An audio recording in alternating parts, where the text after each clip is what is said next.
Hey everyone, welcome back to the Delivery Driver Pit Stop. My name is Michael. I'm your healthy host and getting healthier every day.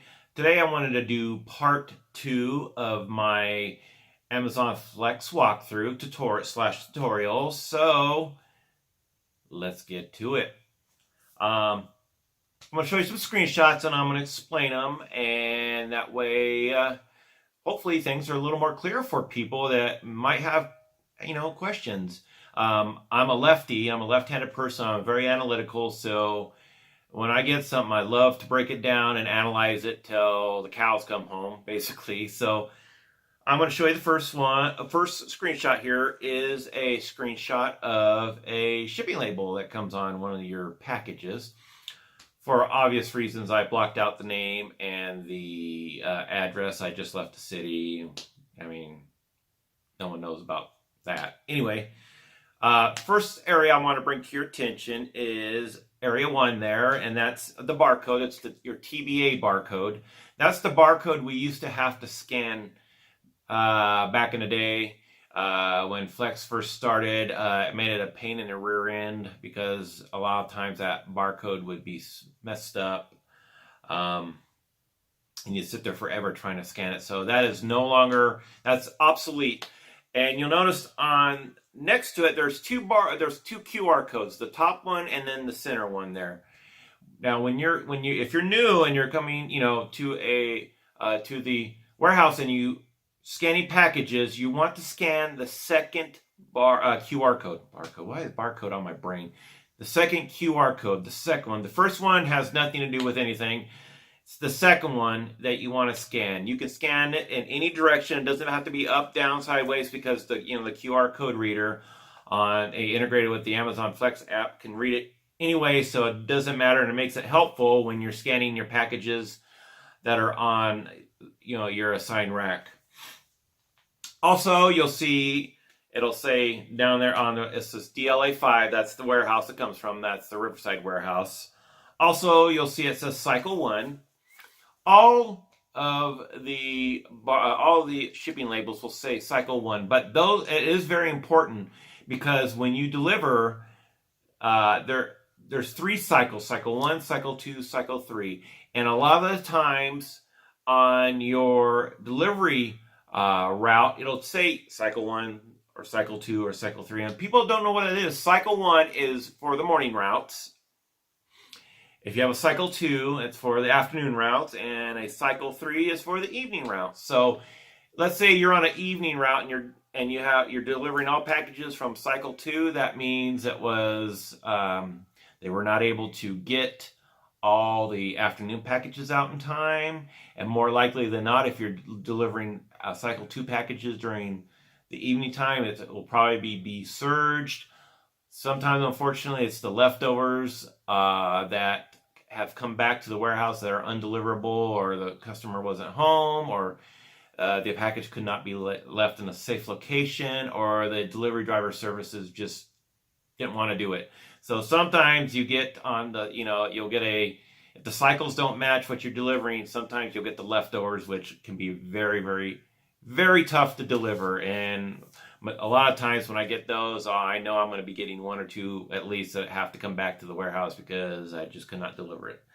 So for cycles, that's what cycles mean, if in case anybody was curious about what it meant. Now, on my last video, I went over containers. You scan the QR code in the container, and they put all the packages, many of the envelopes, and some of the boxes in containers, and makes it easy. All you have to do is scan the QR code, and it picks up everything in that container. That's usually done on Cycle 1 and Cycle 2, meaning the morning and the afternoon. And then you would pack your car, as I mentioned previously, by zones. So Zone 1 in the front seat, Zone 2 and 3 in the back seats. If you have a Zone 4, 5, or whatever in the trunk. Now, let me show you on a Cycle 3, which is, I don't know if it's unique to just our warehouse, but on Cycle 3, they do not pack them in containers. They are all loose on the racks that you're assigned. So it can be a pain in the butt if you have 40, 50 packages that you have to manually scan each one after the other. And the way they reward it, I don't know if they call it a reward. The way they kind of make it a little easier on you is they label your delivery packages a little bit different. This next screenshot here shows a delivery label. It shows your route, SV31 or 13, and then it has a number. And then it has a number, and then a dash, and then a number in parentheses. So what they do, which makes it kind of snazzy, is they number them for you. So number them as in the way you need to deliver them.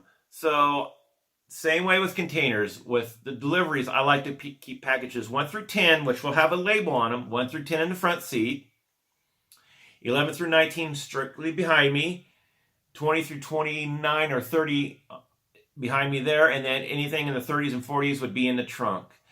So it makes it a little easier so you can still, pack by zone in your car. Some people will sit there at a warehouse and actually load them by number into the car. I highly suggest you do not do that because if there's people behind you or there's people waiting and they cannot get out because they have to go around you, you're holding the entire line up. And if a line captain sees that, your lane captain sees that, they'll ask you to move out of the warehouse, usually if it's inside, a warehouse where you have to drive in, because you're holding the whole line up and you're going to rub a lot of people the wrong way and they'll become grumpy. If you want to go outside and pack them that way, you're more than welcome to. I do not see the time it takes for you to pack them 1, 2, 3, 4, 5, 6, 7, 8, 9, 10 in order. You're losing that time as you pack them. I just like to put them in zones, and then it's a lot easier to go through 10 packages that's in the front seat or behind you rather than labeling them, lining them up in order. I mean, the time you take packaging them that way, packing them up that way in your car, it's going to cost you more time that way than actually just putting them all by zone, by number. Let me show you another. This is another one. It says 8-9, and the 9's in parentheses. So what a lot of people are confused by is the 8 means it's the 8th stop on your route, and the 9 means that's the 9th package. So somewhere in there you can see I've already delivered, or I will be delivering 2 packages. So because it's the 8th stop and the 9th package. So somewhere I have 2 packages. This next one, next screenshot, 10-11. Same difference. 10th stop, 11th package. Don't get confused. That the only thing you really have to pay attention to is the first number before the dash. The second number in parentheses or in the quotes or whatever you want to call them. That's just for your own reference. I don't usually pay attention to it unless I have a stop with multiple packages like Amazon Locker. Then you're going to see a big discrepancy. You'll see like 10-17 or whatever. So that's what the difference is between a cycle 1 or cycle 2, which pack them in containers usually for you, and a cycle 3. So the time you spend on the cycle 3 individually scanning each package on the rack, you'll save by having them numbered. So you don't have to go tearing through your car. Let's see here. The next screenshot I want to show you here is your itinerary. I'm doing it with Android. So you upper left-hand corner, the 3 lines, you click on it and you go to your itinerary or your schedule. And you'll see 3 tabs. You'll see the summary tab, the map tab, and the list tab. Now that first tab, the list tab, will show you all your deliveries in order by name and by address. The very important second tab is the one I really want you guys to pay attention to, and that's the screenshot I have here. And it shows an overview or overhead of your stops. This is very important before you leave the warehouse, okay? When you scan all your packaging and you're ready to go, you bring this map up and you scroll out a bit, or you unmagnify the map so you can see a vast area. Because sometimes, without fail, you're going to get a misroute on your rack. So you're going to have a nice tight, bunch of deliveries like this one here that I had. And all of a sudden, you're going to see way off in the corner somewhere, you're going to see another number. And what that means is someone missed misrouted a package. And the fun part of that, you can click on it and it'll tell you what package. The fun part on that, though, is you're going to have to go hunting through all your packages for it. Better that you do that there and bring that to a lane captain's attention, saying this was a misroute because you found it on your map, rather than you get out in the field, deliver all your packages, and you got one left that's 40 miles away, now you have to take that package all the way back to the warehouse. Don't want to do that. That's extra mileage, extra money, extra gas, okay? That second tab for the map is, I cannot stress enough, that is a very important tab. You want to check that every time before you leave the warehouse. Make sure you unmagnify it, scroll out a bit, make sure there's no stray packages anywhere off the route. And I guarantee you, when you find that package, it's going to have a different route number, and it's going to probably be in a different city.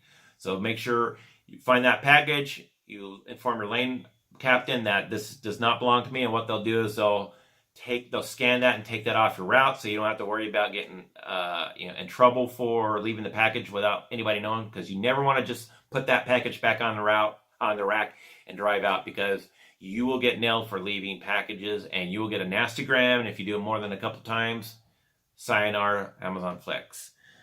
And the last tab would be the summary tab. That's nice. Sometimes when you're leaving the warehouse, they want you to click on the summary tab, because that summary tab will tell you how many packages total you scanned, how many commercial packages, and then the total count. That way you want to make sure that matches what comes on your paper itinerary or paper route like this. I think that's it for this tutorial. I will be showing you in a future video about batching multiple packages together. I will show you how to do an Amazon Flex locker, which is really cool. And it's really easy to do, but if you've never done it and you're there for the first time, it can be a little intimidating and confusing. So as soon as I get some Amazon lockers, packages, I will take that and show everybody. I hope this answers some questions for those still considering doing it. Those maybe that are vets that never knew, some of the what some of the things meant on the packing forms or the shipping labels, and hopefully this helps you out. Become very efficient when you're out delivering. Anyways, I appreciate you tuning in for this Amazon Flex walkthrough. As always, if you like the video, I would appreciate a thumbs up. If you have not subscribed to my channel, and if you're new, if you would subscribe, I would be greatly appreciative.